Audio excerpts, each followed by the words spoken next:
এই টাকা যদি আল্লাহ তাদের কাছেতে রাখিত, বিভিন্ন কাজে তো তারা লাগিয়ে দিত। সেই দিকে আল্লাহ দেখো ধ্যান ধারণা না দিয়ে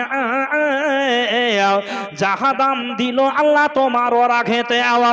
মাবুদ, অনেকের মা, অনেকের আব্বা, অনেকের দাদা দাদি লাখ লাখ টাকার বাড়ি গাড়ি দোকান আগান বাগান ফেলে রেখে মাবুদ অনেকের আব্বা শুয়ে আছে কবরে, অনেকের মা শুয়ে আছে, অনেকের দাদা শুয়ে আছে, অনেকের নানা শুয়ে আছে। জানি না তারা কি হালায় আছে, কি অবস্থায় আছে। সংকীর্ণ কবর প্রশস্ত করাও, সংকীর্ণ কবরকে আল্লাহ প্রশস্ত করে দাও, অন্ধকার কবরকে নূরে মানোয়ার করো আল্লাহ, তাদেরকে জান্নাতের পোশাক পরাও। ও গো বানি ফাকু, তুমি অতি দয়াবান, করিও মা বোনদের প্রতি রহম করম। রব্বানা তাকাব্বাল মিন্না ইন্নাকা আনতাস সামিউল আলিম।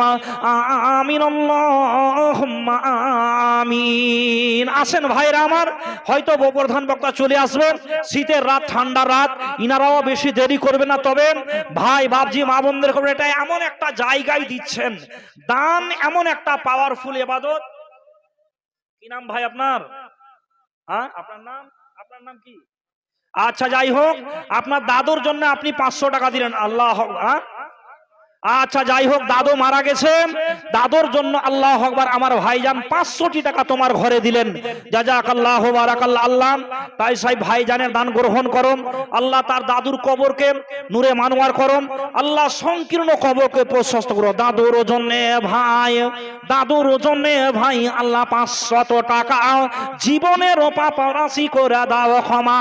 500 দিল আল্লাহ দাদুর জন্যতে, সুকু সাগরেতে আল্লাহ ভাসায় রাখিবে। রব্বানা তাকাব্বাল মিন্না ইন্নাকা আনতাস সামিউল আলিম। আমিন আল্লাহুম্মা আমিন। কত বাড়ি, কত বাড়ি, কত মন, কিছু ভালো লাগে না মোর। বলে যেতে হবে, যেতে হবে আপন বাড়িতে,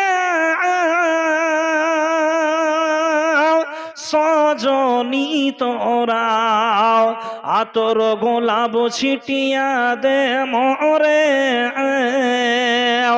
সাজাইয়া সাজাইয়া গুছাইয়া দে মোরে, সজনী তোরা আতর গোলাপ ছিটিয়া দে মোরে। ভাই বাপজি আমার, বন্ধুরা আমার,